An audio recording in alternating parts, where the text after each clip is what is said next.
Right, students? So let me welcome you all to my fourth video on the chapter reaction kinetics, right? In the third video, we discussed something about order of a reaction, different types of reactions of different order, is it not? And the significance of each reaction we discussed in the previous video, is it not? And now in the today's discussion, in the today's video, we'll see that one more concept and important concept as far as reaction kinetics is concerned, that is elementary and complex reactions. As you know that reaction kinetics deals with the study of rate of a chemical reaction, factors affecting on the rate of reaction, and also mechanism of a reaction, is it not? Based on the knowledge of reaction kinetics, we can determine the mechanism of a reaction, is it not? Under that particular aspect, we'll see that elementary and complex reactions. And the consequence of this particular aspect is molecularity, that is. Consequence of this particular aspect is molecularity of a reaction, yes? So what are these elementary reactions, depending upon the mechanisms involved in a chemical reactions are classified into two types, elementary reactions and complex reactions. Elementary reactions are the reactions which proceed through a single step. The chemical reactions which will take place in single step. The chemical reactions which will be proceeding through a single step, they are called as elementary reactions. ಯಾವ chemical reactions ಅಲ್ಲಿ ಒಂದೇ step ಇರುತ್ತೋ, ಯಾವ chemical reactions ಒಂದೇ step ಅಲ್ಲಿ complete ಆಗ್ತಾವೋ ಅಂತ reactions ಅನ್ನ ಏನಂತ ಕರೀತಾರೆ, ಎಲಿಮೆಂಟರಿ ರಿಯಾಕ್ಷನ್ಸ್ ಅಂತ ಕರೀತಾರೆ. ಹಾಗಾದ್ರೆ chemical reactions which involve only one step, that is what we call them as elementary reactions. I can give many examples for the elementary reactions like NH4NO2, that leads to the formation of, yes, it is N2 plus 2H2O. This is one of the examples for elementary reaction. Second example is, of course, decomposition of hydrogen iodide, that leads to the formation of hydrogen and iodine. These are all single step reactions.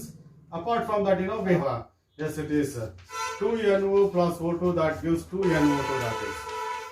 So this is also one more example for the elementary reactions. Okay, now all these reactions will be proceeding through single step. Or you can say you studied that reaction between chloromethane and sodium hydroxide, in haloalkanes chapter, that is a nucleophilic substitution reaction that leads to the formation of CH3OH plus, yes, it is NaCl. This is also elementary reaction. You studied there SN2 mechanism, that is bimolecular reaction which proceeds through single step, and of course these are all examples for elementary reactions. All these reactions will be proceeding through single step. Why I am talking about all these things? Because as far as the concept molecularity is concerned, molecularity is related to the elementary reactions. The molecularity of a reaction will be applicable to the elementary reactions. So as far as molecularity is concerned, this is the number of reacting molecules which will take part in elementary reactions, which must collide simultaneously in order to produce products. Molecularity of a reaction is a consequence of the elementary reactions, which will be used to decide what we call it as mechanism of a reaction. The molecularity is defined as the number of reacting species taking part in elementary chemical reaction which must collide simultaneously to form products, and that is what we call it as molecularity. ಯಾವುದೇ ಒಂದು chemical reaction ಅಲ್ಲಿ ಅಥವಾ elementary chemical reactions ಅಲ್ಲಿ ಎಷ್ಟು molecules participate ಮಾಡುತ್ತೆ ಅನ್ನೋದು ಏನಿದೆಯಲ್ಲ, that is what we call it as molecularity. So for example here, in the case of this reaction, this is elementary reaction, only one molecule is taken part in chemical reaction, therefore its molecularity is 1. This is also elementary reaction. Here we have two molecules will take part in chemical reaction, therefore it is molecularity 2 here. This is also elementary reaction. Here 3 molecules are taken part in chemical reaction, therefore it is molecularity is 3. In this case, here 2 molecules are taken part in chemical reaction, therefore molecularity is 2. That is what we call it as molecularity. Because as far as complex reactions are concerned, look at this. What are these complex reactions? Complex reactions are those reactions which will proceed through more than one step. The number of steps involved in the chemical reaction will be more than one. Okay, na? Those chemical reactions which will proceed through more than one step, they are called as complex reactions. I'll give one example for the complex reaction, that is decomposition of hydrogen peroxide. Decomposition of hydrogen peroxide in presence of iodide catalyst I minus, and of course in alkaline medium, that is in presence of NaOH solution. Okay, na? Decomposition of hydrogen peroxide in presence of I minus, that is catalyst, and of course medium is alkaline medium to form water and oxygen. This is what we call it as one complex reaction. I call it as complex reaction because it will proceed through more than one step. Yes. Okay, na? And if you want the step 1 of this particular reaction, you know, that is, if you want that step 1 of this particular reaction, that is the first step, you know, hydrogen peroxide reacts with I minus, and of course that leads to the formation of water, and of course IO minus is an intermediate.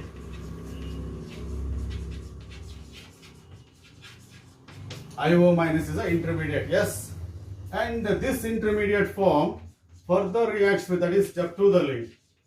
In the step 2, you know, this intermediate form IO minus reacts with hydrogen peroxide, and that is IO minus form reacts with hydrogen peroxide to form, yes, it is water, and of course oxygen, and of course I minus.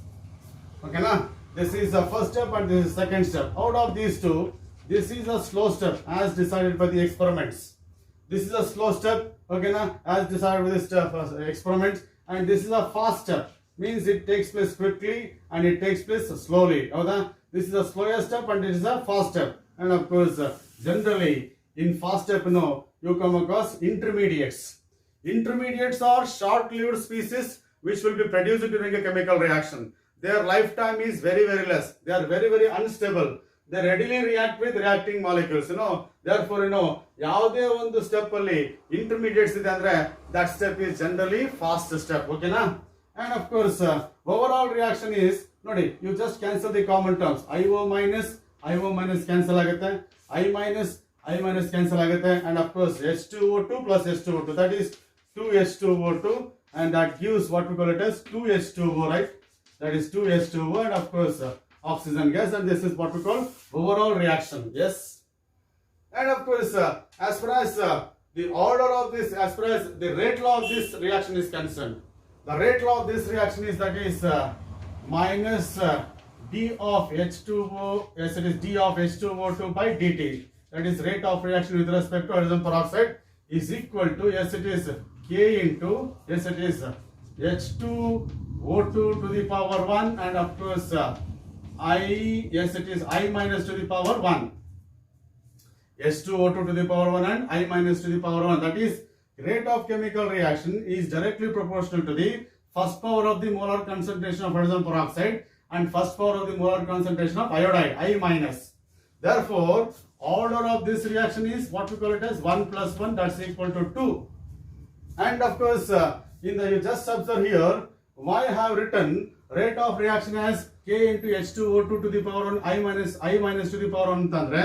Look at the different step in the mechanism. That is, in the slowest step, you know, this is the slowest step. In the slowest step, you know, we have one molecule of H2O2 and one ion I minus. So we have one molecule of H2O2 and one ion of I minus. Therefore, H2O2 to the power 1 and I minus to the power 1. Andre, among the different steps available in a complex reaction, the rate of complex reaction is decided by the reacting molecules present in a slowest step. Athwa, the rate of chemical reaction is determined by molar concentration of the reacting species present in slowest step.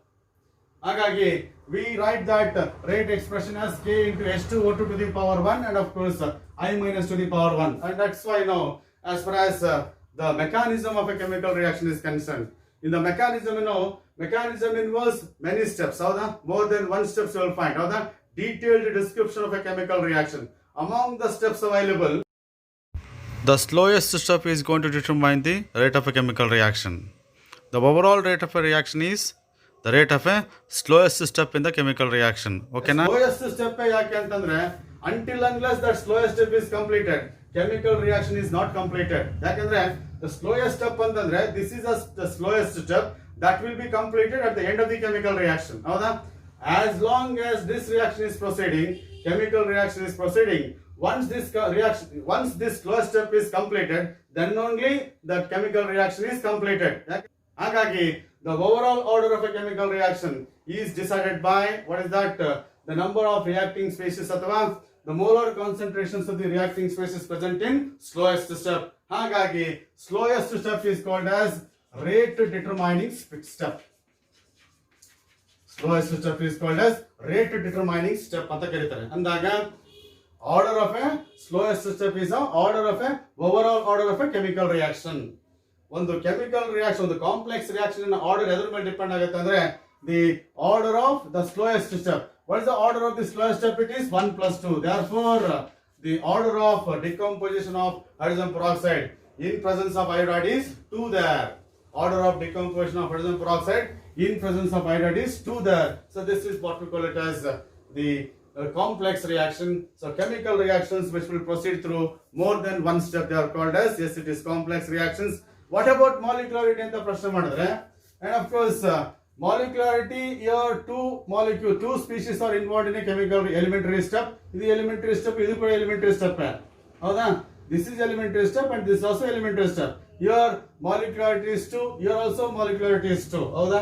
ಯಾಕೆ ಹೇಳಿದೆ molecularity ಅಂದ್ರೆ ಏನು? Number of reacting species involved in elementary reaction. ಹೌದಾ? which must collide simultaneously to form products. ಹಾಗಾಗಿ ಈ step ಅಲ್ಲಿ 2 molecules ಇರೋದ್ರಿಂದ ಮಾಲಿಕ್ಯುಲಾರಿಟಿ 2 ಆಗುತ್ತೆ. ಈ ಸ್ಟೆಪ್ ಅಲ್ಲಿ 2 ಮಾಲಿಕ್ಯೂಲ್ಸ್ ಇರೋದ್ರಿಂದ ಮಾಲಿಕ್ಯುಲಾರಿಟಿ 2 ಆಗುತ್ತೆ. ಆದ್ರೆ the molecularity of a slowest step and of course cannot be the overall molecularity of a complex reaction. We cannot determine molecularity of a complex reaction, okay, by taking molecularity of a, yes, it is the slowest step. Okay na? That is the molecularity has no significance as far as the complex reaction is concerned. Or you can say that overall molecularity of a chemical reaction has no significance as far as complex reactions are concerned. But molecularity is applicable only for the elementary reactions. Okay na? But overall molecularity of a complex reaction has no significance. ಈಗ ಇನ್ನು ಇದೇ slowest step ಅಲ್ಲಿ 2 molecules ಇದೆ ಅಂತ ಹೇಳ್ಬಿಟ್ಟು ಇದನ್ನೇ ನಾನು over reaction ಗೆ ಅಪ್ಲೈ ಮಾಡಕ್ಕಾಗಲ್ಲ ವಿತ್ ರೆಸ್ಪೆಕ್ಟ್ ಟು ಮಾಲಿಕ್ಯುಲಾರಿಟಿ. ಆದ್ರೆ you can apply the order of yes, it is the slowest step of a reaction is the order of overall reaction. ಅರ್ಥ ಆಯ್ತಾ ನಿಮಗೆ? The molecularity of a slowest step will not be the overall molecularity of a complex reaction, but the order of a slowest step is the overall order of a chemical reaction. ಹಾಗಾಗಿ so this is what we call it as complex reactions. ಅದಕ್ಕೆ ನಾನು ಹೇಳಿದ್ದು, by the knowledge of reaction kinetics, we can determine what we call it as mechanism of a chemical reaction. Okay na? ಕೆಲವರು ಪ್ರಶ್ನೆ ಕೇಳ್ತಾರೆ, slowest step ಅನ್ನೇ ಯಾಕೆ ನಾವು, S it is ಏನಪ್ಪಾ ಅಂದ್ರೆ ರೇಟ್ ಡಿಟರ್ಮೈನಿಂಗ್ ಸ್ಟೆಪ್ ಅಂತ ಕರಿಬೇಕು. Why should we call the slowest step as a rate determining step? ಹೌದಾ? ಅದೇ ಸ್ಲೋಯೆಸ್ಟ್ ಸ್ಟೆಪ್ ಅನ್ನ ರೇಟ್ ಡಿಟರ್ಮೈನಿಂಗ್ ಸ್ಟೆಪ್ ಅಂತ ನಾವು ಯಾಕೆ ತಗೋಬೇಕು ಅಂತ ಕೆಲವರು ಪ್ರಶ್ನೆ ಕೇಳ್ತಿದ್ದಾರೆ. ನಾನು ಹೇಳ್ದೆ ಆವಾಗಲೇ ಏನಪ್ಪಾ ಅಂತಂದ್ರೆ, and until unless that slowest step is completed, chemical reaction cannot be completed. ಎಲ್ಲಿವರೆಗೂ ಆ ಸ್ಲೋಯೆಸ್ಟ್ ಸ್ಟೆಪ್ ಕಂಪ್ಲೀಟ್ ಆಗೋದಿಲ್ವೋ ಅಲ್ಲಿವರೆಗೂ ಕೆಮಿಕಲ್ ರಿಯಾಕ್ಷನ್ ಕಂಪ್ಲೀಟ್ ಆಗಲ್ಲ. ಹಾಗಾಗಿ slowest step of a chemical reaction will be considered as a rate determining step. ಇದಕ್ಕೆ ಇನ್ನೂ clarity ನಿಮಗೆ ಬೇಕು ಅಂತಂದ್ರೆ ಒಂದು ನಿಮ್ಮ ಎಕ್ಸ್ಪೀರಿಯನ್ಸ್ ಅಥವಾ ನಿಮಗೊಂದು ಅನಾಲಜಿ ಕೊಡ್ತೀನಿ. ಏನಪ್ಪಾ ಅಂದ್ರೆ ಅದ್ರ ಮೂಲಕ ನಿಮಗೆ ಬಹುಶಃ ಈ ಸ್ಲೋಯೆಸ್ಟ್ ಸ್ಟೆಪ್ ಅನ್ನ ನಾವು ಯಾಕೆ ರೇಟ್ ಡಿಟರ್ಮೈನಿಂಗ್ ಸ್ಟೆಪ್ ಆಗಿ ಕನ್ಸಿಡರ್ ಮಾಡ್ತೀವಿ ಅಂತ ಹೇಳ್ಬಿಟ್ಟು ನಿಮಗೆ ಅರ್ಥ ಆಗ್ಬೋದು. ನಿಮ್ಗಾಗೋ ಎಕ್ಸ್ಪೀರಿಯನ್ಸ್ ಸ್ವಲ್ಪ ಯೋಚನೆ ಮಾಡಿ. Just imagine you wanted to prepare one upma. Yes, ನೀವು ಉಪ್ಮಾ ಪ್ರಿಪೇರ್ ಮಾಡಬೇಕು ಅಂತ ಇಟ್ಕೊಳ್ಳಿ. ಓಕೆನಾ? ಮನೇಲಿ. ಓಕೆನಾ? ಅದಕ್ಕೆ ಏನೇನು ಬೇಕು ingredients? You need rava, you need water, ಹೌದಾ? ಯು ನೀಡ್ ವೆಜಿಟೇಬಲ್ಸ್, ಹೌದಾ? ವೆಜಿಟೇಬಲ್ ಪ್ಲಸ್ ಆಯಿಲ್ ಅಂತ ಇಟ್ಕೊಳ್ಳಿ. ಎಸ್, ಇಷ್ಟು ಬೇಕು ನಿಮಗೆ. ಸ್ವಲ್ಪ ಹೆಚ್ಚು ಕಡಿಮೆ ಆದರೆ ಸಣ್ಣ ಪುಟ್ಟ ಏನಾದರೂ ಬಿಟ್ಟಿದ್ರೆ ಅದನ್ನ ಅಡ್ಜಸ್ಟ್ ಮಾಡ್ಕೋಬೇಕು. ಓಕೆನಾ? ನಿಮಗೆ ಮೇನ್ ಏನು ಬೇಕು? ರವಾ ಬೇಕು, ವಾಟರ್ ಬೇಕು, ವೆಜಿಟೇಬಲ್ಸ್ ಪ್ಲಸ್ ಆಯಿಲ್ ಬೇಕು. ಓಕೆ, ಇವೆಲ್ಲ ಮಿಕ್ಸ್ ಮಾಡಿದ್ರೆ ನಿಮ್ಗೆ ಏನು ಸಿಗುತ್ತೆ? ನಿಮಗೆ ಕೊನೆಗೆ ಉಪ್ಮಾ ಸಿಗುತ್ತೆ. Yes, this is over all reaction. Yes, this is over all reaction. Okay, ಇವು 3 ಸೇರಿದ್ರೆ ನಿಮಗೆ 4 ಸೇರಿದ್ರೆ ನಿಮ್ಗೆ ಏನು ಸಿಗುತ್ತೆ? ಉಪ್ಮಾ ಸಿಗುತ್ತೆ. ಹೌದಾ? ಆದ್ರೆ ಈ ಉಪ್ಮಾ ಪ್ರಿಪೇರ್ ಮಾಡೋದ್ರಲ್ಲಿ ಏನಪ್ಪಾ ಅಂದ್ರೆ ಡಿಫ್ರೆಂಟ್ ಸ್ಟೆಪ್ಸ್ ಇದೆ. ಏನ್ ಸ್ಟೆಪ್ ಅಂದ್ರೆ, ಫಸ್ಟ್ ಏನ್ ಮಾಡ್ಬೇಕಂದ್ರೆ you need to fry rava. Yes, it is, that is you are going to get fried rava. Yes, first step ಏನು? ನೀವೇನ್ ಮಾಡಬೇಕು, ರವಾನ ಫ್ರೈ ಮಾಡ್ಕೋಬೇಕು. ದಟ್ ಇಸ್ ಫ್ರೈಡ್ ರವಾ. ಇದಕ್ಕೆ ಒಂದು 8 ಮಿನಿಟ್ಸ್ ಬೇಕಾಗುತ್ತೆ ಅಂತ ಅನ್ಕೋಣ. ಎಸ್, ಒಂದು 8 ನಿಮಿಷ ಬೇಕಾಗುತ್ತೆ ಅಂತ ಅನ್ಕೋಣ. ಓಕೆನಾ? ಈಗ ಇನ್ನೇನು ಮಾಡ್ಬೇಕಂದ್ರೆ ವಾಟರ್ನ ಬಾಯ್ಲ್ ಮಾಡಬೇಕು. ಇನ್ನೊಂದು ಸ್ಟೆಪ್ ಅಲ್ಲಿ ಏನ್ ಮಾಡ್ಬೇಕು, ನೀವು ವಾಟರ್ನ ಬಾಯ್ಲ್ ಮಾಡಬೇಕು. ಅವಾಗ ನಿಮ್ಗೆ ಏನ್ ಸಿಗುತ್ತೆ, ಬಾಯ್ಲ್ಡ್ ವಾಟರ್ ಸಿಗುತ್ತೆ. Yes, you will get boiled water. ಹೌದಾ? ಇದಕ್ಕೆ ಒಂದು 10 ನಿಮಿಷ ಹೋಗುತ್ತಾ? ನನಗೇನು ಎಕ್ಸ್ಪೀರಿಯನ್ಸ್ ಇಲ್ಲ, ಬಟ್ ಹೇಳ್ತಾ ಇದ್ದೀನಿ ಅಪ್ರಾಕ್ಸಿಮೇಟ್ ಆಗಿ. ಓಕೆನಾ? ಇದಕ್ಕೊಂದು 8 ನಿಮಿಷ ಬೇಕಾದ್ರೆ ಇದಕ್ಕೊಂದು 10 ನಿಮಿಷ ಬೇಕು. ಹೌದಾ? ಈಗ ವೆಜಿಟೇಬಲ್ ಆಯಿಲ್ಸ್, ವೆಜಿಟೇಬಲ್ಸ್ ಕಟ್ ಮಾಡಿದಂತ ವೆಜಿಟೇಬಲ್ಸ್, ಮತ್ತೆ ಕಟ್ ಮಾಡ್ಕೊಂಡು ಕೂತ್ಕೋಬೇಡಿ. ಕಟ್ ಮಾಡಿದಂತ ವೆಜಿಟೇಬಲ್ಸ್ ಮತ್ತೆ ಆಯಿಲ್ ಎಲ್ಲ ಸೇರ್ಬಿಟ್ಟು ಫ್ರೈ ಮಾಡ್ತೀವಿ. ಹೌದಾ? ನಿಮ್ಗೆ ಏನ್ ಸಿಗುತ್ತೆ ಅವಾಗ? Fried vegetables. ಹೌದಾ? ಫ್ರೈಡ್ ವೆಜಿಟೇಬಲ್ಸ್ ಸಿಗುತ್ತೆ. ಅದನ್ನ ಬೇಕಾದ್ರೆ ಕನ್ನಡದಾಗೆ ಒಗ್ಗರಣೆ ಅನ್ಬೋದು. ಹೌದಾ? ಹೌದಾ? ವೆಜಿಟೇಬಲ್ಸ್ ಎಲ್ಲ ಕಟ್ ಮಾಡಿ ಆಯಿಲ್ ಮಿಕ್ಸ್ ಮಾಡಿಬಿಟ್ಟು ಉಪ್ಪು ಏನೇನು ಹಾಕ್ಬಿಟ್ಟು ಏನ್ ಮಾಡ್ತೀವಿ, ಫ್ರೈಡ್ ವೆಜಿಟೇಬಲ್ಸ್ ಸಿಗುತ್ತೆ. ಅದನ್ನ ಒಗ್ಗರಣೆ ಅಂತ ಕರ್ಕೊಳ್ಳಿ. ಓಕೆನಾ? ಇದಕ್ಕೊಂದು ಎಷ್ಟಾಗ್ಬೋದು, ಒಂದು 15 ನಿಮಿಷ ಆಗ್ಬೋದಾ? ಎಸ್, 15 ನಿಮಿಷ ಆಗುತ್ತೆ. ಓಕೆನಾ? ನಾವು ಇವೆಲ್ಲ 3 ಸೇರ್ಬಿಟ್ರೆ ಏನಾಗುತ್ತೆ, ನಿಮಗೆ 3 ಸೇರಿಸ್ಬಿಟ್ಟು ಮಿಕ್ಸ್ ಮಾಡಿ, ವಾಟರ್ ಎಲ್ಲ ಮಿಕ್ಸ್ ಮಾಡಿ, ಇವೆಲ್ಲ 3 ಮಿಕ್ಸ್ ಮಾಡಿಬಿಟ್ಟು ಬಾಯ್ಲ್ ಮಾಡಕ್ಕೆ ಇಟ್ರೆ ಏನಾಗುತ್ತೆ, ಉಪ್ಮಾ ಬರುತ್ತೆ. ಇದಕ್ಕೊಂದು 30 ನಿಮಿಷ ಬೇಕಾ? ಇದಕ್ಕೊಂದು 30 ನಿಮಿಷ ಬೇಕಾ? ಓಕೆನಾ? ಎಸ್. ಈಗ ನೋಡಿ, ಈ 4 ಸ್ಟೆಪ್ಸ್ ಇದೆ. ಇಲ್ಲಿ ಇಲ್ಲೊಂದು ಸ್ಟೆಪ್ ಇದೆ, ಇಲ್ಲೊಂದು ಸ್ಟೆಪ್ ಇದೆ, ಇಲ್ಲೊಂದು ಸ್ಟೆಪ್ ಇದೆ, ಇದು ಇನ್ನೊಂದು ಸ್ಟೆಪ್ ಇದೆ. ಹೌದಾ? ಈ 4 ಸ್ಟೆಪ್ಸ್ ಅಲ್ಲಿ ಸ್ಲೋಯೆಸ್ಟ್ ಸ್ಟೆಪ್ ಅಂದ್ರೆ ಇದೆ. ಹೌದಾ? That is mixing all these things to get upma. This is the slowest step. ಹೌದಾ? ಹೌದ್ ತಾನೆ? ನೋಡಿ, ಇದು ಫಾಸ್ಟ್, ಇದು 8 ನಿಮಿಷ ಮುಗಿದೋಗುತ್ತೆ, ಇದು 10 ನಿಮಿಷ ಮುಗಿದೋಗುತ್ತೆ, ಇದು 15 ನಿಮಿಷ ಮುಗಿದೋಗುತ್ತೆ. ಓಕೆನಾ? ಇದು ಮಾತ್ರ ಸ್ಲೋ ಸ್ಟೆಪ್. ನೋಡಿ, ಈ ಸ್ಟೆಪ್ ಮುಗಿಯೋವರೆಗೂ ಉಪ್ಮಾ ತಯಾರಾಗಲ್ಲ. ಹೌದಾ? ಈ ಸ್ಟೆಪ್ ಮುಗಿಯೋವರೆಗೂ ಏನಾಗುತ್ತೆ, ಉಪ್ಮಾ ತಯಾರಾಗಲ್ಲ. ಅಂದಾಗ this is what we call it as rate determining step, RDS ಅಂತ ಕರೀತಾರೆ. That is among the steps available in a chemical reaction, slowest step is going to determine rate. Therefore, it is rate determining step. ಇದನ್ನ rate determining step ಅಂತಾರೆ. ಈಗ ನೋಡಿ, ಇದೆಲ್ಲ ಏನಿದು over all reaction. ಹೌದಾ? ಇದೆಲ್ಲ ಏನಿದು ಓವರ್ ಆಲ್ ರಿಯಾಕ್ಷನ್. ಇವೆಲ್ಲ ಏನು different steps in chemical reaction. ಹೌದಾ? ಹೌದಾ? ನಾನು ಹೇಳ್ತಾ ಇದ್ದೆ, in chemical reactions involve formation of intermediates ಅಂತ ಹೇಳಿ. ಹೌದಾ? ಈ ಇಂಟರ್ಮೀಡಿಯೇಟ್ಸ್ ಇದಾವಲ್ಲ, ಇವೆಲ್ಲ ದೀಸ್ ಆರ್ ದಿ ಇಂಟರ್ಮೀಡಿಯೇಟ್ಸ್. ಹೌದಾ? These intermediates will not appear in the final product. ಹೌದಾ? ಆ ಇಂಟರ್ಮೀಡಿಯೇಟ್ಸ್ ಫೈನಲ್ ಪ್ರಾಡಕ್ಟ್ಸ್ ಅಲ್ಲಿ ಬರೋದಿಲ್ಲ. ಹೌದ್ ತಾನೆ? ಅಂದಾಗ this is final product. It doesn't contain fried vegetable, boiled water and fried rava. ಹೌದಾ? ಇವ್ಯಾವುದು ಕೂಡ ಇಲ್ಲಿ ಉಪ್ಮಾದಲ್ಲಿ ಇರಲ್ಲ. ಅಂದ್ರೆ this is entirely different product. ಹೌದಾ? ಅಂದಾಗ the production of upma is of course depending upon, yes, it is speed of boiling. That is conversion of all these thing to, ಈ ಸ್ಟೆಪ್ ಮೇಲೆ ಏನಾಗುತ್ತೆ, conversion of these things into vegetable upma ಇದೆಯಲ್ಲ, ಈ process ಇದೆಯಲ್ಲ, ಈ step ಮೇಲೆ depend ಆಗಿರ್ತದೆ. ಅದಕ್ಕೋಸ್ಕರ ಇದು ಸ್ಲೋಯೆಸ್ಟ್ ಸ್ಟೆಪ್. ಅದಕ್ಕೋಸ್ಕರ slowest step of a chemical reaction is going to decide what we call it as, that is rate of a chemical reaction. Okay na? So this is what we call it as complex reactions and elementary reactions. And of course, and I'll go for one example as far as complex reactions are concerned. Okay na? ಇನ್ನೊಂದು ನಿಮಗೆ clarity ಬೇಕು ಅಂದ್ರೆ ಇನ್ನೊಂದು complex reactions ಬಗ್ಗೆ ಹೋಗ್ತೀನಿ. That is just after that is reaction between nitrogen dioxide and fluorine there. Yes, and that leads to the formation of, yes, it is 2NO2F. This is overall reaction. Yes. And of course, as far as first step is concerned, the first step, NO2 reacts with F2 to give, yes, it is NO2F plus F. Yes, F2 reacts with NO2 to give NO2F plus F. Okay na? In the second step, one more molecule of NO2, yes, one more molecule of NO2 reacts with intermediate. This is intermediate, and that leads to the formation of what? NO2F. Howda? This is intermediate. Howda? Yes. And if you write the overall reaction, these two get cancelled. NO2 plus NO2. Yes, 2NO2. Yes, plus, yes, it is F2. And that leads to what? Yes, it is 2NO2F. Illondu NO2F ide, illondu NO2 2NO2F ide. Howda? This is overall reaction. Yes. This is a slow step. This is a slow step.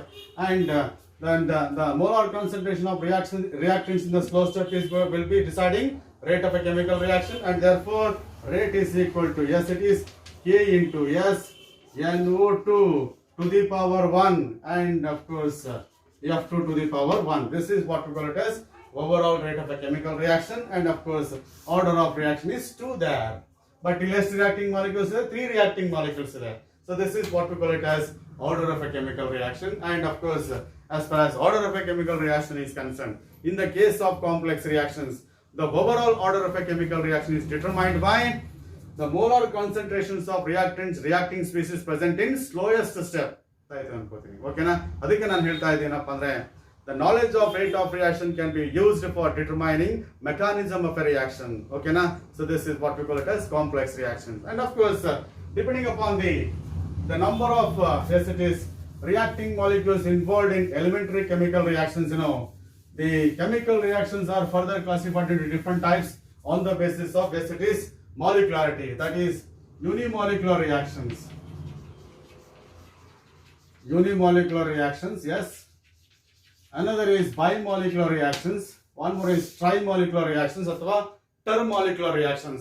In the case of unimolecular reactions, only one molecule is involved in a simultaneous collision.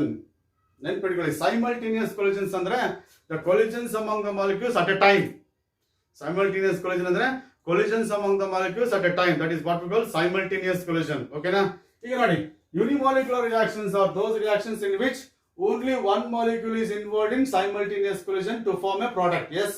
Example for the unimolecular reaction is decomposition of ammonium nitrate to give yes it is nitrogen and water. This is one of the examples for yes it is unimolecular reactions. This is one of the examples for unimolecular reactions. Agboda? And of course as far as unimolecular reactions alli ನೀವು ಕೇಳಬಹುದು sir ಒಂದು molecule ಹೇಗೆ simultaneous collision ಅಲ್ಲಿ participate ಮಾಡುತ್ತೆ, ಯಾಕಂದ್ರೆ collision ಆಗ್ಬೇಕಂದ್ರೆ minimum 2 molecules ಬೇಕಲ್ವಾ ಅಂತ ನೀವು ಕೇಳಿದ್ರೆ ಉತ್ತರ ಏನಪ್ಪಾ ಅಂದ್ರೆ in the case of unimolecular reactions no doubt only one molecule is involved in simultaneous collisions. Means what? The atoms present in the molecule of a substance will be undergoing rearrangement. ಇಲ್ಲಿರ್ತಕ್ಕಂಥ atoms ಏನಿದಾವಲ್ಲ ಅವುಗಳು rearrange ಆಗಿಬಿಟ್ಟು products ಅನ್ನ form ಮಾಡ್ತವೆ. General ಆಗಿ unimolecular reactions are decomposition reactions. Unimolecular reactions are decomposition reactions. ಎಲ್ಲೆಲ್ಲಿ decomposition reactions ಇರುತ್ತೆ ಅವೆಲ್ಲವೂ ಕೂಡ unimolecular reactions ಅಂತ ಹೇಳ್ಬಿಟ್ಟು ನೀವು ಡಿಸೈಡ್ ಮಾಡಬಹುದು. ಅಥವಾ in the case of isomerization reactions. In the case of isomerization reactions ಅಂತಂದ್ರೆ that is say for example ammonium cyanide upon heating you are going to get NH2CO NH2. This is one of the examples for isomerization reaction. ಯಾಕಂದ್ರೆ molecular formula of reactants and products will be same. ನೋಡಿ 2 nitrogen 4 hydrogen 1 carbon 1 oxygen. ಹೌದಾ? ಇಲ್ಲಿ ನೋಡಿ 2 nitrogen 4 hydrogen and 1 carbon 1 oxygen. ಅಂದ್ರೆ the molecular formula of reactants and products will be same. One isomer is converted to another isomer. That is what we call isomerization reaction. Generally unimolecular reactions are decomposition reactions ಅಥವಾ isomerization reactions ಅಥವಾ ring opening reactions. Ring opening reactions. That is cyclic ring is converted to open chain compound. That is for example CH2, single bond CH2 and C. This is cyclopropane. ಹೌದಾ? If it undergoes ring opening reactions, look at this. This is a product there. ಇಲ್ಲಿ ನೋಡಿ formula is C3H6. ಇಲ್ಲೂ ಕೂಡ C3H6. ಹೌದಾ? ring opening reaction and it is isomerization reaction. ಹೌದಾ? ಇಲ್ಲೂ C3H6 ಇದೆ, ಇಲ್ಲೂ C3H6 ಇದೆ. ಹೌದಾ? ಇಲ್ಲಿ ನೋಡಿ 6 ಹೈಡ್ರೋಜನ್ಸ್ ಇದೆ, 3 ಕಾರ್ಬನ್ ಇದೆ. ಇಲ್ಲಿ 3 ಕಾರ್ಬನ್ ಇದೆ, 6 ಹೈಡ್ರೋಜನ್ ಇದೆ. ಹಾಗಾಗಿ this is also unimolecular reaction. Generally unimolecular reactions are decomposition reactions, isomerization reactions and ring opening reactions. So that is what we call it as unimolecular reactions. The chemical reactions in which only one molecule is involved in simultaneous collision of an elementary reaction, and that is called as yes it is unimolecular reactions. In the same manner, in the case of bimolecular reactions are those reactions in which 2 molecules undergo simultaneous collision. In the case of bimolecular reactions, 2 molecules will be undergoing simultaneous collision. That is what we call it as bimolecular reactions. That is bimolecular reactions. Yes. For example, if I take decomposition of hydrogen iodide into hydrogen and iodine, this is bimolecular reaction because 2 molecules, one molecule of HI will be colliding with another molecule of HI simultaneously to form a product. So that is what we call bimolecular reaction. Apart from that, when CH3Cl undergoes a reaction, when CH3Cl is heated with NaOH, you are going to get CH3OH plus NaCl. This is also bimolecular reaction because 2 molecules of reacting species will be undergoing simultaneous collision. Yes, 2 molecules ಒಟ್ಟಿಗೆ ಬಂದು ಡಿಕ್ಕಿ ಹೊಡೆಯುತ್ತೆ. ಹೌದಾ? Collision ಅಂದ್ರೆ ಡಿಕ್ಕಿ ಹೊಡೆಯೋದು. ಹೌದಾ? Hit ಮಾಡೋದು ಹೌದಾ. That is what we call it as bimolecular reaction. Apart from that, we have trimolecular reaction. In the case of trimolecular reactions, and that is 3 molecules will be undergoing simultaneous collisions. If 3 molecules undergo simultaneous collisions, they are called as trimolecular reaction or termolecular reaction. That is termolecular reactions. That is termolecular reactions. For example, when 2NO reacts with O2 and you are going to get 2NO2. This is an example for trimolecular reaction. 2 molecules of nitric oxide, 1 molecule of oxygen will undergo simultaneous collision to form product. Therefore, it is trimolecular reaction. Apart from that, 2FeCl3 plus SnCl2, and that leads to the formation of 2FeCl2 plus SnCl4. This is also trimolecular reaction because 2 molecules of ferric chloride will be colliding with 1 molecule of stannous chloride. That leads to the formation of ferrous chloride and stannic chloride. So this is also trimolecular reaction. Yes. ಆಗ್ಬೋದಾ? ಈಗ ನೋಡಿ, ನೀವೊಂದು ಪ್ರಶ್ನೆ ಕೇಳ್ಬೋದು, ಟೆಟ್ರಾಮಾಲಿಕ್ಯುಲರ್, ಪೆಂಟಾಮಾಲಿಕ್ಯುಲರ್, ಹೆಕ್ಸಾಮಾಲಿಕ್ಯುಲರ್ ಕೊಲಿಜನ್ಸ್ ಇದೆನಾ ಅಂತ ಹೇಳ್ಬಿಟ್ಟು. Just imagine, ಒಂದು ನೆನ್ಪಿಟ್ಕೊಂಡ್ಬಿಡಿ ಏನಪ್ಪಾ ಅಂದ್ರೆ, that the molecularity of the chemical reaction cannot exceed more than 3 in most of the cases. ಇದ್ರೆ ಒಂದೆರಡು ಮೂರು ಟೆಟ್ರಾಮಾಲಿಕ್ಯುಲರ್ ರಿಯಾಕ್ಷನ್ಸ್ ಇರ್ಬೋದು, ಆದ್ರೆ most of the chemical reactions are either unimolecular or bimolecular and rarely trimolecular. ಯಾಕೆ rarely trimolecular? Why not higher molecularity reactions are not possible? Tetramolecularity, pentamolecularity all ಯಾಕೆ ಸಾಧ್ಯ ಇಲ್ಲ ಅಂತಂದ್ರೆ ಯೋಚನೆ ಮಾಡಿ. That is, I am talking about simultaneous collisions. The possibility of the simultaneous collisions between 2 molecules is more than the possibility of simultaneous collisions between 3 molecules. ಹೌದಾ? Number of reacting molecules ಜಾಸ್ತಿ ಆದಂಗೆ ಏನಾಗುತ್ತೆ, the possibility of the simultaneous collision ಏನಾಗುತ್ತೆ, ಕಡಿಮೆ ಆಗ್ತಾ ಹೋಗುತ್ತೆ. ಹೌದಾ? ಈಗ ಫಾರ್ ಎಕ್ಸಾಂಪಲ್, ಈಗ ನೋಡಿ ಒಂದು ಎಕ್ಸಾಂಪಲ್ ಕೊಡ್ತೀನಿ. That is as the number of reacting molecules in a chemical reaction increases, the possibility of the simultaneous collisions decreases. So for example, if I take a reaction between KClO3 PSO4, right, FeSO4, yes, and of course plus H2SO4, and of course that leads to the formation of, yes, it is KCl plus Fe2SO4 thrice, right, and of course H2O. okay na, ಇಲ್ಲಿ ClO3 ಇದೆ, ಅದಕ್ಕೋಸ್ಕರ 3H2O ಬರೆಯೋಣ. 3H2 ಇದೆ, ಇಲ್ಲಿ 3H2 ಆಗುತ್ತೆ. 2Fe2 ಇದೆ, ಹೌದಾ? and of course sulphate ಎಷ್ಟಿದೆ ನೋಡಿ, 3 ಇದೆ, ಇಲ್ಲಿ ಎಷ್ಟಿದೆ, 3 ಇದೆ, ಇಲ್ಲಿ 4 ಇದೆ. therefore it is, if it is right 3 ಅಂತ ಬರೆದ್ರೆ, and of course 6 ಅಂತ ಬರೆದ್ರೆ ಏನಾಗುತ್ತೆ, ಈಗ 3Fe2SO4 thrice. ಹೌದಾ? ಈಗ ನೋಡಿ ಏನಾಯ್ತು, 6Fe ಆಯ್ತು, ಸಲ್ಫೇಟ್ 9 ಇದೆ, ಇಲ್ಲಿ 9 ಸಲ್ಫೇಟ್ ಇದೆ. Equation is balanced. You just observe this chemical reaction. Here we have 10 molecules involved in a chemical reaction. ಹೌದಾ? ಇಲ್ಲಿ 1 ಇದೆ, ಇಲ್ಲಿ 6 ಇದೆ, ಇಲ್ಲಿ 3, ಟೋಟಲ್ 10 molecules ಇದೆ ಅಂದಾಗ, can you say that molecularity 10 ಅಂತ ಹೇಳಕ್ಕಾಗುತ್ತಾ? No. The molecularity of a reaction cannot be 10 here because all the 10 molecules cannot undergo simultaneous collisions. ಎಲ್ಲ 10 molecules ಒಟ್ಟಿಗೆ ಬಂದು simultaneous collisions ಅಲ್ಲಿ ಪಾರ್ಟಿಸಿಪೇಟ್ ಮಾಡಲ್ಲ. But actually this order of this reaction is only 2, and of course only 2 molecules will be taken part in simultaneous collisions in the slowest step. ಈ reaction ಅನ್ನ mechanism ಬರೆದ್ರೆ ಒಂದು slowest step ಸಿಗುತ್ತೆ. ಆ slowest step ಅಲ್ಲಿ 2 molecules ಮಾತ್ರ, 2 reacting molecules ಮಾತ್ರ simultaneous collisions ಅಲ್ಲಿ ಪಾರ್ಟಿಸಿಪೇಟ್ ಮಾಡುತ್ತೆ. ಹಾಗಾಗಿ order of this reaction is 2 rather than 10. ಓಕೆನಾ? ಹಾಗಾಗಿ ಏನಂತ ಹೇಳಿದೆ ನಾನು, as the number of reacting molecules increases, the possibility of simultaneous collisions among the reacting molecules decreases ಅಂತ ಹೇಳಿದೆ. ಹೌದಾ? ಆಗುತ್ತೆ ತಾನೆ? ಈಗ ನಾನು ಅದೇ ಹೇಳ್ತಾ ಇದ್ದೆ, 2 ಮಾಲಿಕ್ಯೂಲ್ಸ್ ಪದೇ ಪದೇ ಹಿಟ್ ಮಾಡ್ಕೋಬಹುದು. ಅದೇ 3 ಮಾಲಿಕ್ಯೂಲ್ಸ್ ಒಟ್ಟಿಗೆ ಹಿಟ್ ಆಗೋದಂದ್ರೇನು, ಪಾಸಿಬಿಲಿಟಿ ಕಡಿಮೆ. ಅದೇ 4 ಮಾಲಿಕ್ಯೂಲ್ಸ್ ಒಟ್ಟಿಗೆ ಬಂದು ಅಟ್ ಎ ಟೈಮ್ ಕೊಲೈಡ್ ಆಗೋದಂದ್ರೇನು, ಅದು ಇನ್ನೂ ಕಡಿಮೆ ಆಗುತ್ತೆ. 5 ಮಾಲಿಕ್ಯೂಲ್ಸ್ ಒಟ್ಟಿಗೆ ಬಂದು ಕೊಲೈಡ್ ಆಗಿದೆಯಲ್ಲ, ಅದು ಕೂಡ ಇನ್ನೂ ಕಡಿಮೆ ಆಗುತ್ತೆ. ಹಾಗಾಗಿ chemical reactions of higher molecularity not possible. You can expect up to 3 molecularity 3. ಹಾಗಾಗಿ most of the chemical reactions are either unimolecular or bimolecular ಅಂತ ಹೇಳಿ. ಇದಕ್ಕೊಂದು ಎಕ್ಸಾಂಪಲ್ ಕೊಡ್ತೀನಿ ನಿಮಗೆ. ಜಸ್ಟ್ ಒಂದು 10 ಜನ ಫ್ರೆಂಡ್ಸ್ ಇರ್ತೀರಾ ಅಂತ ಇಟ್ಕೊಳ್ಳಿ. ಓಕೆನಾ? 10 ಜನ ಒಂದೇ ಕಾಲೇಜ್ ಹೋಗಿರ್ತಾರೆ, ನೀವೆಲ್ಲ ಫ್ರೆಂಡ್ಸ್ ಆಗಿರ್ತೀರಾ. ಸೆಕೆಂಡ್ PUC ಮುಗಿತದೆ, ಹಾಗೆ ನಿಮ್ಮ ಊರುಗಳಿಗೆ ಹೋಗ್ತೀರಾ, ನಿಮ್ಮ ಮನೆಗಳಿಗೆ ಹೋಗ್ತೀರಾ. ಓಕೆನಾ? ಬೇರೆ ಬೇರೆ ಕಡೆ ಏನ್ ಮಾಡ್ತಾರೆ, ಇಂಜಿನಿಯರಿಂಗು ಮೆಡಿಕಲ್ ಎಲ್ಲ ಕಡೆ ಸೇರ್ಕೋತೀರಾ. ಹೌದಾ? ಸೆಕೆಂಡ್ PUC ಇದ್ದಾಗ 10 ಜನ ನೀವು ಫ್ರೆಂಡ್ಸ್ ಇದ್ರಿ. ಹೌದಾ? ಸೆಕೆಂಡ್ PUC ಆದ್ಮೇಲೆ ಬೇರೆ ಬೇರೆ ಕಾಲೇಜಸ್ಗೆ ಬೇರೆ ಬೇರೆ ಊರುಗಳಲ್ಲಿ ಸೇರ್ಕೊಂಡ್ಬಿಟ್ರಿ. ಓಕೆನಾ? ಒಂದು 5-6 ತಿಂಗಳಾದ್ಮೇಲೆ ಈಗೇನಪ್ಪ ಅಂತಂದ್ರೆ, ಈಗ ಸೆಕೆಂಡ್ PUC ಆದ್ಮೇಲೆ ನೀವು ಒಟ್ಟಿಗೆ ಒಟ್ಟಿಗೆ 10 ಜನ ಒಟ್ಟಿಗೆ ಸೇರುವಂತ ಪಾಸಿಬಿಲಿಟಿ ಇದೆನಾ ಎಲ್ಲಾದ್ರೂ ಮುಂದೆ ನಿಮ್ಮ ಫ್ಯೂಚರಲ್ಲಿ? ಬಹಳ ಕಡಿಮೆ ಅಲ್ವಾ? ಅದೇ ನೀವು ಯಾರಾದ್ರೂ ಇಬ್ರು ಸೇರ್ಕೋಬಹುದು, ಬೇಕಾದ್ರೆ 10 ಜನರಲ್ಲಿ ಇಬ್ರು ಯಾರಾದ್ರೂ ಒಟ್ಟಿಗೆ ಸೇರ್ಕೋಬಹುದು, 3 ಜನ ಬೇಕಾದ್ರೆ ಒಟ್ಟಿಗೆ ಸೇರ್ಕೋಬಹುದು, ಓಕೆನಾ? ಆದ್ರೆ 4 ಜನ 5 ಜನ 10 ಜನ ಒಟ್ಟಿಗೆ ಸೇರ್ಕೊಳ್ಳೋ ಪಾಸಿಬಿಲಿಟಿ ಇದೆಯಲ್ಲ, ಅದೇನಾಗುತ್ತೆ, ಕಡಿಮೆ ಆಗ್ತಾ ಹೋಗುತ್ತೆ. ಹಾಗೆ ಇಲ್ಲೂ ಕೂಡ ಅಷ್ಟೇ, 2 molecules undergo simultaneous collisions easily. That possibility is maximum. ಹಾಗಾಗಿ most of the chemical reactions are either unimolecular or bimolecular. ಅದೇ 3 molecules undergo simultaneous collision ಇದೆಯಲ್ಲ, ಆ ಪಾಸಿಬಿಲಿಟಿ ಕಡಿಮೆ ಆಗುತ್ತೆ. 4 molecules undergoing simultaneous collision ಇದೆಯಲ್ಲ, ಅದು ಕೂಡ ಕಡಿಮೆ ಆಗ್ತಾ ಹೋಗುತ್ತೆ. ಅದಕ್ಕೆ ಹೇಳಿದ್ ನಾನು, as the number of reacting molecules increases, the possibility of the simultaneous collisions in a chemical reaction decreases. ಹಾಗಾಗಿ higher molecularity chemical reactions are not possible. So this is what we call it as molecularity of a reaction. One of the factors, one of the parameters that I can use in order to study mechanism of a chemical reaction. ಅರ್ಥ ಆಯ್ತು ಅನ್ಕೋತೀನಿ, ಓಕೆನಾ?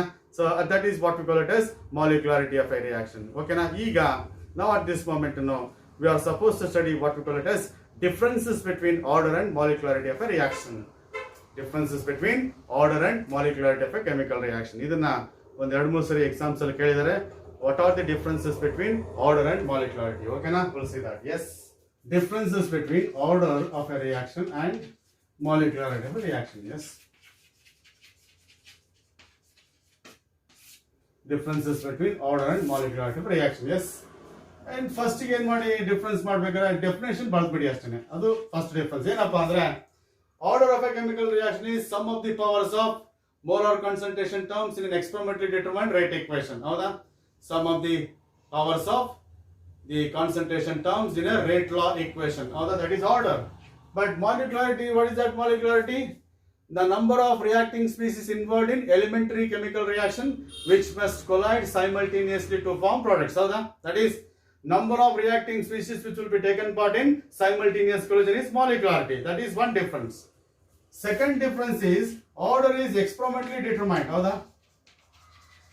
Order is experimentally determined quantity. And in order to decide order of a chemical reaction, you have to conduct experiment. On the basis of the experimental data only, you can determine the order of a chemical reaction. But this is theoretically determined quantity. Yes, this is theoretically determined quantity. That is, we determine molecularity of a chemical reaction by counting number of reacting molecules present in elementary step. That's all. We don't take up, yes, it is experimental evidences for determining, yes, it is molecularity of reaction. Therefore, it is theoretical one. Yes. Third difference is order of reaction can be, yes, it is whole number. It can be a whole number or it can be a fraction. ಇದು whole number ಆಗಿರಬಹುದು, fraction ಆಗಿರಬಹುದು, or it can be a zero or even negative. Order of reaction can be a whole number or it can be a fraction or it can be zero or it can be negative. But molecularity is always whole number. Molecularity of a reaction is always whole number. This is the number of reacting molecules. I cannot say 1.5 molecules are taken part in reaction ಅಂತ ಹೇಳಕ್ ಬರಲ್ಲ. ನೀವು molecules count ಮಾಡಬೇಕಿರಲ್ಲ, 1 molecule, 2 molecule, 3 molecule, 4 molecule. 1.5 molecules are taken part in chemical reaction ಅಂತ ಹೇಳಕ್ ಬರಲ್ಲ. ಹಾಗಾಗಿ this molecularity is always a whole number. Yes, this is maybe whole number, it may be a fraction or zero because it is determined by the experiments. And as far as order of a chemical reaction is concerned, it is applicable for the elementary reactions as well as complex reactions. Order of reaction can be applicable to the elementary reactions as well as complex.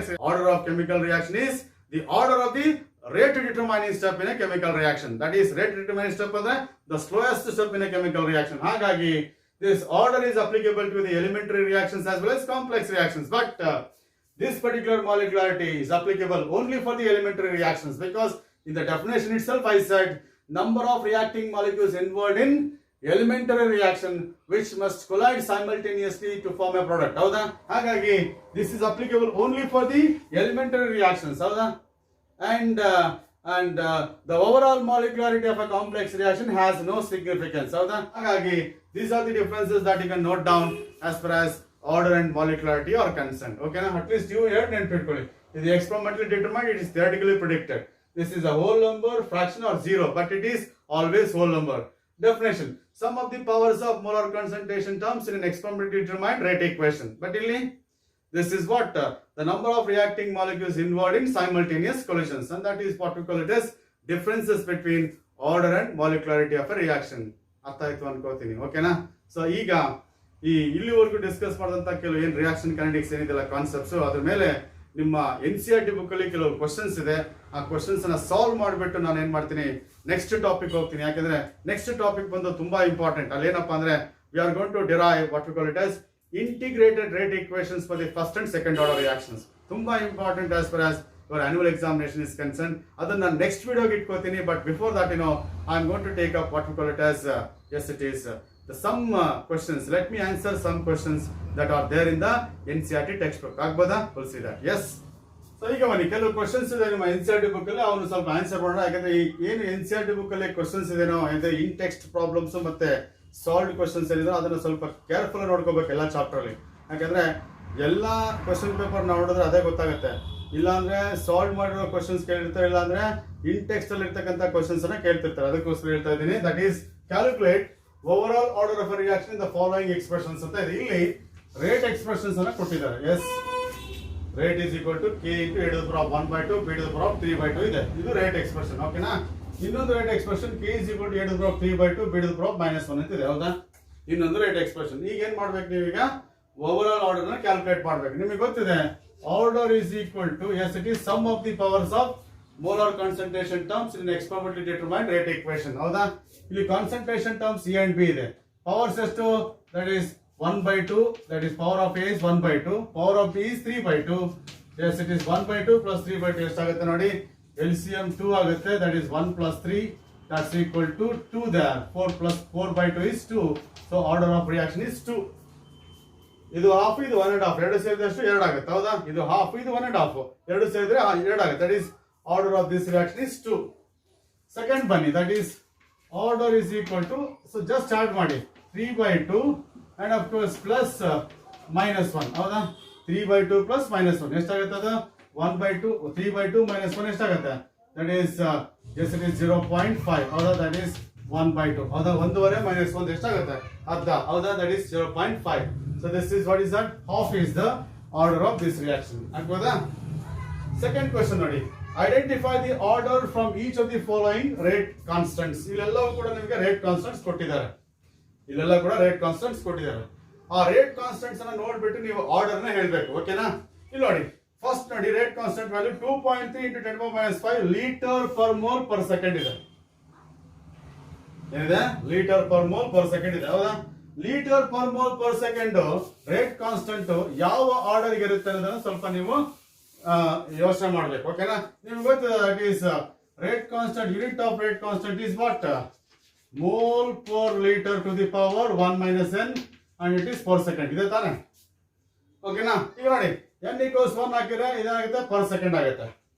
n = 0 ಹಾಕಿದ್ರೆ mole per litre per second ಆಗುತ್ತೆ. But ಇರೋದು mole per litre per second ಅಲ್ಲ, ಇದು litre per mole per second ಇದೆ. ಅದಕ್ಕೋಸ್ಕರ n = 2 ಹಾಕಿದ್ರೆ ನೋಡಿ ಏನಾಗುತ್ತೆ? Mole per liter, yes it is 1 - 2 per second ಆಗುತ್ತೆ. n = 2 ಹಾಕ್ತೀನಿ. ಆಗೇನಾಗುತ್ತೆ?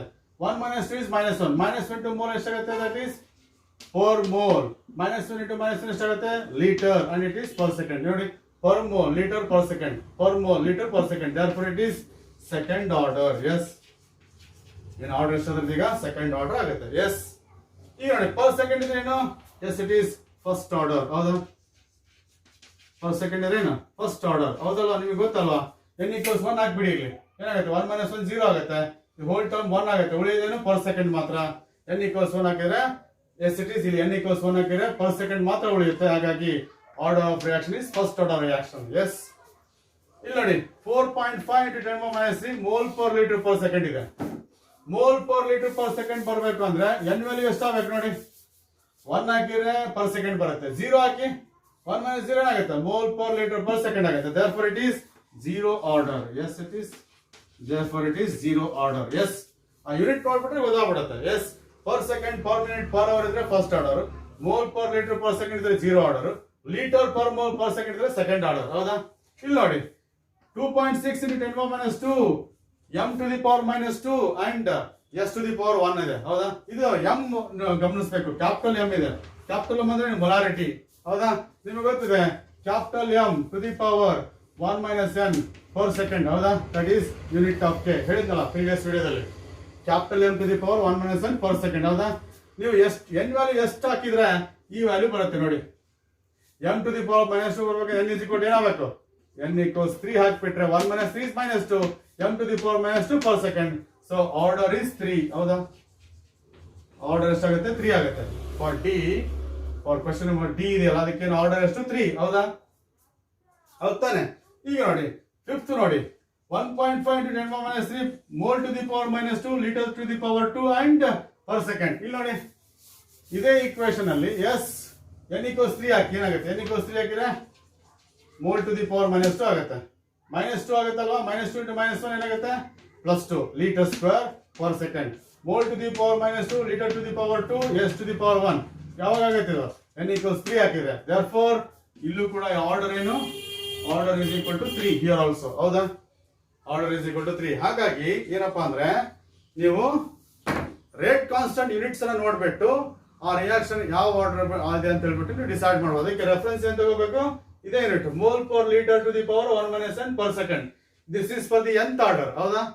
ನೀವು n ವ್ಯಾಲ್ಯೂ 1 ಹಾಕಿ 2 ಹಾಕಿ 3 ಹಾಕಿ ಓಕೆ 0 ಹಾಕಿ ಅವಾಗ ನೀವು ಏನ್ ಕೊಟ್ಟಿದ್ರೆ ಆ ಯೂನಿಟ್ಸ್ ಬರುತ್ತೆ ಓಕೆನಾ. ಅದ್ರ ಬೇಸಿಸ್ ಮೇಲೆ n equals 1 ಆದ್ರೆ ಫಸ್ಟ್ ಆರ್ಡರ್, n equals 0 ಆದ್ರೆ 0 ಆರ್ಡರ್, n equals 2 ಆದ್ರೆ ಸೆಕೆಂಡ್ ಆರ್ಡರ್, n equals 3 ಆದ್ರೆ ಥರ್ಡ್ ಆರ್ಡರ್. ಈ ತರ ನೀವು ಡಿಸಿಷನ್ಸ್ ಅನ್ನ ತಗೋಬಹುದು. So this is one more type of question ಓಕೆನಾ. Will see another one. Yes ಇಲ್ಲಿ ಬನ್ನಿ ಥರ್ಡ್ ಅಂಡ್ ಫೋರ್ತ್ ಪ್ರಾಬ್ಲಮ್ ನೋಡಿ. That is for the reaction of the type A plus B gives products, the rate law is given by rate law ಕೊಟ್ಟಿದ್ದಾರೆ. R is equal to K into A to the power of half divided by B to the power of -2. What is the order of reaction ಅಂತ ಕೇಳಿದ್ದಾರೆ ಹೌದಾ. ಈಗ ಬನ್ನಿ, that is rate equals R ಅಂದ್ರೆ rate K into A to the power of 1/2 divided by molar concentration of B to the power of -2 ಇದೆ ಹೌದಾ. ಇದು ಸ್ವಲ್ಪ ರೀಅರೇಂಜ್ ಮಾಡ್ಕೊಳ್ಳಿ. K into A to the power of 1/2 into ಇದು B to the power -2 ಇದೆಯಲ್ಲ ಅದನ್ನ ಏನ್ ಮಾಡ್ಕೋಬಹುದು, ನ್ಯೂಮರೇಟರ್ ತಗೊಂಬಿಡಿ. ಎಷ್ಟಾಯ್ತಲ್ಲ, B to the power of 2 ಆಯ್ತಾ. ಡಿನಾಮಿನೇಟರ್ ನ್ಯೂಮರೇಟರ್ ತಗೊಂಬಿಡಿ, ಆಗೇನಾಯ್ತು, that is therefore order equals yes it is 1/2 plus 2 sum of the powers of concentration terms of plus 2 that's equal to 5/2 that's equal to 2.5. half plus 2 2.5 ಹೌದಾ. so this is what we call it as order is 2.5. yes, just ನಿಮಗೆ confuse ಮಾಡ್ಲಿಕ್ಕೆ divide by B to the power -2 ಕೊಟ್ಟಿರ್ತಾರ ಅವರು. ನೀವು ಅದನ್ನ ಮೇಲೆ ತಗೊಳ್ಳಿ, ಅವಾಗ ಏನಾಗುತ್ತೆ ನಿಮ್ಗೆ ಕರೆಕ್ಟ್ ರೇಟ್ ಎಕ್ಸ್ಪ್ರೆಷನ್ ಬರುತ್ತೆ. ಪವರ್ ಟರ್ಮ್ಸ್ ಅನ್ನ ಆಡ್ ಮಾಡ್ಬಿಡಿ. So that is what we call it as order of a reaction. ಇಲ್ಲಿ ಬನ್ನಿ, the conversion of X to Y follows second order reaction. ಅವರು ಹೇಳ್ತಾರೆ chemical reaction is second order if the concentration square bracket ಅಲ್ಲಿ X ಬರೆದೇನು concentration is increase to 3 times, how will affect on the rate of formation of Y. ಈ reaction ಅಲ್ಲಿ concentration of X ಅನ್ನ 3 times ಜಾಸ್ತಿ ಮಾಡಿದ್ರೆ how will it affect on the rate of formation of Y ಅಂತ ಕೇಳಿದ್ದಾರೆ. S, first ಬರ್ಕೊಳ್ಳಿ, ಅವ್ರು ಹೇಳ್ತಾರೆ ಸೆಕೆಂಡ್ ಆರ್ಡರ್ ಅಂತ ಹೇಳಿ. therefore rate equals ಓಕೆನಾ K into X to the power of 2 ಬರಬಹುದು. ಹಿಂಗೆ K into X to the power of 2. S, ಈಗ ಬರಿಬಹುದು ತಾನೆ. ಈಗ ಬರ್ಲಿಕ್ಕೆ ಕಾರಣ ಏನು, ಅವರೇ ಹೇಳಿದ್ದಾರೆ ಸೆಕೆಂಡ್ ಆರ್ಡರ್ ಅಂತ ಹೇಳಿ. the power of concentration term is 2 in the rate expression ಓಕೆನಾ. ಈಗ ನಾನು ಏನ್ ಬರೀತೀನಿ ಅಂತಂದ್ರೆ ಇದನ್ನ initial rate R1 equals K into X to the power of 2 ಅಂತ ಬರ್ಕೋತೀನಿ ಓಕೆನಾ. ಅವ್ರು ಹೇಳ್ತಾರೆ concentration of is increase to 3 times. ಈಗ ಏನ್ ಮಾಡ್ತೀನಿ, I am going to increase the concentration of X. It is right, I am going to increase the concentration of X ಓಕೆನಾ. ಇದೆಲ್ಲ ಬರ್ಕೊಂಡಿದ್ದೀರಾ ಅಂತ ಅನ್ಕೊಂಡು ಅನ್ಕೊಂಡ್ಬಿಟ್ರೆ ನಾನು ಏನ್ ಮಾಡ್ತೀನಿ, ಈಗ ರಿಮೂವ್ ಮಾಡ್ತಿದ್ದೀನಿ. R1 is equal to ಇಲ್ಲಿಂದ ಕಂಟಿನ್ಯೂ ಮಾಡ್ತಿದ್ದೀನಿ. Yes, R1 is equal to K into X to the power of 2. this is according to the yes it is problem ಹೇಳುತ್ತೆ ಆರ್ಡರ್ ಆಫ್ ರಿಯಾಕ್ಷನ್ ಇಸ್ 2. ಅದಕ್ಕೋಸ್ಕರ K into X to the power of 2 ಅಂತ ಬರ್ಕೊಂಡಿದ್ದೀನಿ. ಈಗ ನಾನೇನ್ ಮಾಡ್ತಿದ್ದೀನಿ ಅಂದ್ರೆ problem ಪ್ರಕಾರ I am going to increase the concentration of X by 3 times. Concentration of X is increased to 3 times ಹೌದಾ. ಹಾಗಾಗಿ ನೋಡಿ ಏನಾಯ್ತು, ಈಗ new rate R2 is equal to ಹೌದಾ ದಟ್ ಇಸ್ 3 times ಮಾಡಿದ್ಮೇಲೆ ಏನಾಯ್ತು, ಚೇಂಜ್ ಆಗುತ್ತೆ rate. R1 is equal to K into X to the power of 2 ಇದೆ. ನ್ಯೂ ರೇಟ್ ಏನಿದು R2 ಹೌದಾ. ಯಾವಾಗ concentration of X is tripled. 3 to the power of 2 ಎಷ್ಟಾಗುತ್ತೆ 9, then k into x to the power of 2 ಬರಿಬೋದಾ? Therefore R2 is equal to 9 into k into x to the power of 2 is what? R1. So this is what we call the rate of reaction is increased by 9 times. Therefore rate increases by 9 times.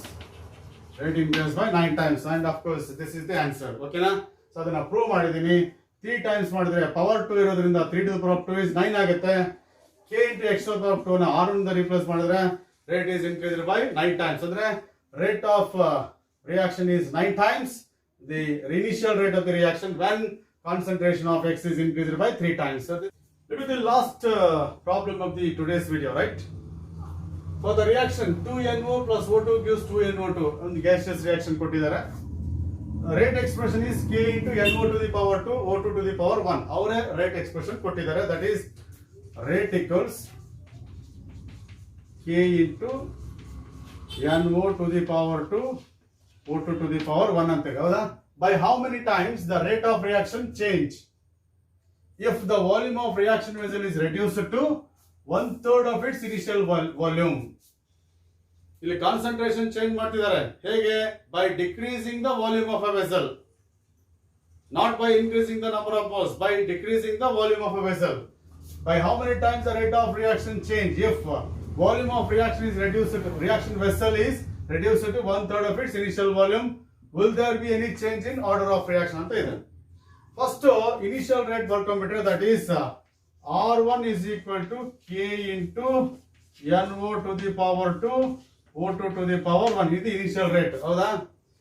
ಇವೆಲ್ಲ volume terms ಇವೆಲ್ಲ, that is molar concentration terms. Rate expression ಎಲ್ಲ ಬರೋದೇನದು molar concentration terms. ಇಲ್ಲಿ NO ಅಂದ್ರೆ number of moles of nitric oxide per dm3, that is per dm3 1 dm3. Number of moles of oxygen per dm3 ಈ ತರ ಇರುತ್ತದೆ. Actually molar concentration ಅಂದ್ರೆ ಏನು? ಇದು molar concentration of nitric oxide ಅಂದ್ರೆ ಏನು? Number of moles of nitric oxide per dm3 ಅಂದ್ರೆ divided by 1 dm3. Number of moles of oxygen divided by 1 dm3, that is molar concentration. ಇದು initial rate ಇದೆ.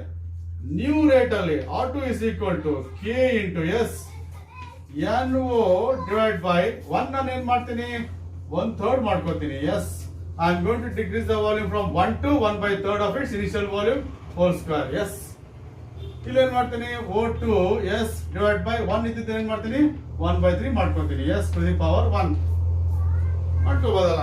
ಅವ್ರು ಹೇಳುತ್ತಲ್ಲ volume is reduce to 1/3 of its initial volume. ಇದೆ initial volume ತಾನೆ 1 dm3. Number of moles per dm3 1 dm3. 1 ಅನ್ನ 1/3 ಮಾಡ್ಕೋತೀನಿ, ಇಲ್ಲಿ 1 ಅನ್ನ 1/3 ಮಾಡ್ಕೋತೀನಿ. ಈಗ ನೋಡಿ ದಟ್ ಈಸ್ 1/3 ಹೋಲ್ ಸ್ಕ್ವೇರ್ ಅಂದ್ರೆ ಎಷ್ಟು? ದಟ್ ಈಸ್ 9 ಹೌದಾ? 1/9 1/9 ಏನಾಗುತ್ತೆ ಇಲ್ಲಿ ಬರುತ್ತೆ ಹೌದಾ? ನ್ಯೂಮರೇಟರ್ಗೆ ಹೋಗುತ್ತೆ. ಇಲ್ಲಿ ಎಷ್ಟಿದೆ 1/3 to the power 1 ಅಂದ್ರೆ 1/3 ಏನಾಗುತ್ತೆ? ಎಸ್ ಇಟ್ ಈಸ್ ನ್ಯೂಮರೇಟರ್ ಬರುತ್ತೆ. ಈಗ 9 into 3 ಇದನ್ನ ಹೊರಗಡೆ ತಗೊಂಡ್ಬಿಟ್ಟಿದ್ದೀನಿ. ಉಳಿಯೋದೇನು k into s it is NO to the power 2 O2 to the power 1 ಹೌದಾ? ಈಗ 9 into 3 ಎಷ್ಟು 27 ಹೌದಾ? That is R2 is equal to 27 times k into NO2 to the power 2 O2 to the power ಅಂದ್ರೆ ಏನು? That's equal to R1. Yes, that's equal to R1. Yes ಹೌದಾ? k into NO2 to the power 2 O2 to the power ನಾನು ಏನ್ ಮಾಡಿದೀನಿ R1 ಇಂದ replace ಮಾಡಿದೀನಿ. ಹಾಗಾಗಿ R2 is equal to 27 times R1. Yes, ಅಂದ್ರೆ rate of reaction is increased by 27 times when volume of a reaction vessel is reduced to 1/3 of its initial volume. Will there be any change in the order? No change in the order. Yes, no change in order of reaction. Yes, order of reaction ಅಲ್ಲಿ yes it is ಯಾವುದೇ ವ್ಯತ್ಯಾಸ ಇಲ್ಲ ಹೌದಾ? No change in order of reaction. And rate of reaction yes it is increases by 27 times. ಇದು ನಿಮ್ಮ model question paper of PU board model question paper ಅಲ್ಲಿ ಈ question ಇದೆ. ಓಕೆನಾ? ಹಾಗಾಗಿ ಇದನ್ನ ಸಾಲ್ವ್ ಮಾಡಿದೀನಿ. ಓಕೆನಾ? So this is what we call test. So possible questions that you can expect as far as the concept of order and molecularity is concerned. ಅರ್ಥ ಆಯ್ತು ಅನ್ಕೋತೀನಿ. ಮುಂದಿನ ವಿಡಿಯೋದಲ್ಲಿ ತುಂಬಾ ಇಂಪಾರ್ಟೆಂಟ್ ಡಿಸ್ಕಷನ್ ಮಾಡ್ತೀನಿ. That is derivation of integrated rate equation for the first and zero order reactions. We'll see you in the next class, right?